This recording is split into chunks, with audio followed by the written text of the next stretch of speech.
Assalamualaikum warahmatullahi wabarakatuh. Nama saya Salva Alzira, kelas 12 IPA 3, absen 33. Di sini saya ingin menjelaskan sejarah yang berjudul Pergerakan Nasional di Indonesia. Pergerakan nasional merupakan istilah yang digunakan pada fase sejarah Indonesia dalam mencapai kemerdekaan. Pergerakan nasional terjadi dalam kurun waktu 1908 sampai 1945. Dalam buku sejarah Pergerakan Nasional Indonesia 1908 dijadikan sebagai awal pergerakan nasional karena pada masa tersebut perjuangan dilakukan rakyat masuk dalam kategori bervisi nasional. Pergerakan yang dilakukan menentang penjajah sebelum ini masih bersifat kedaerahan. Kemudian di 1908 lahirlah organisasi modern dengan cita-cita nasional. Istilah pergerakan nasional juga digunakan untuk melukiskan proses perjuangan bangsa Indonesia dalam fase mempertahankan kemerdekaan. Pergerakan masa ini untuk membendung hasrat kaum koloni yang ingin kembali merebut kekuasaan Indonesia. Dalam buku Pergerakan Nasional Mencapai dan Mempertahankan Kemerdekaan, pergerakan nasional adalah menunjukkan sifat yang lebih aktif dan penuh menanggung resiko dalam perjuangan. Munculnya pergerakan nasional menjadi wujud protes atau penindasan kaum kolonial kepada rakyat Indonesia selama bertahun-tahun.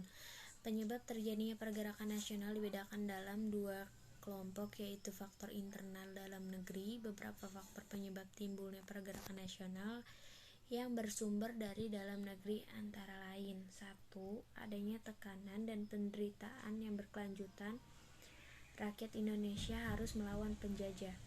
Yang kedua, adanya rasa nasib yang hidup dalam cengkeraman penjajah dan timbul semangat bersatu membentuk negara. Yang ketiga, adanya rasa kedasaran nasional dan harga diri, menyebabkan kehendak untuk memiliki tanah air serta hak menentukan nasib sendiri. Faktor eksternal luar negeri. Beberapa faktor eksternal juga mendorong prosesnya timbulnya pergerakan nasional, diantaranya 1. Masuknya paham liberalisme dan human rights. Yang kedua, diterapkan pendidikan sistem berat dalam pelaksanaan politis etis pada 1902 sehingga menimbulkan wawasan luas bagi pelajar Indonesia. Yang ketiga, kemenangan Jepang terhadap Rusia tahun 1905 yang membangkitkan rasa percaya diri bagi rakyat Asia sampai Afrika dan bangkit melawan penjajah. Yang keempat, gerakan Turki Muda pada 1896 sampai 1918 yang bertujuan menanamkan dan mengembangkan nasionalisme Turki. Yang kelima, ada gerakan pan-islamisme yang ditumbuhkan oleh Jamaluddin Al-Afghani yang mematahkan dan melenyapkan imperialisme barat. Yang keenam, pergerakan nasional di Asia seperti gerakan nasionalisme di India, Tiongkok, dan Filipina. Organisasi pada pergerakan nasional di Indonesia. Dalam buku sejarah Pergerakan Nasional Indonesia terdapat beberapa organisasi yang ada selama pergerakan nasional, diantaranya 1. Budi Utomo. Organisasi yang diawali Dr. Wahidin Sudirhesodo yang berkeliling Jawa untuk melakukan sosialisasi pentingnya pendidikan. Selain itu, terdapat dana pendidikan untuk yang kurang mampu. Dana tersebut disebut dengan studi fund.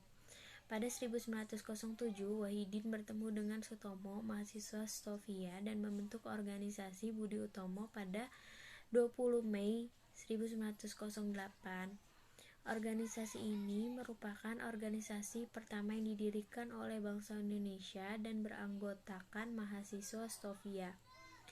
Berdirinya organisasi merupakan awal kebangkitan nasional atau pergerakan nasional, sehingga ditetapkan sebagai Hari Kebangkitan Nasional.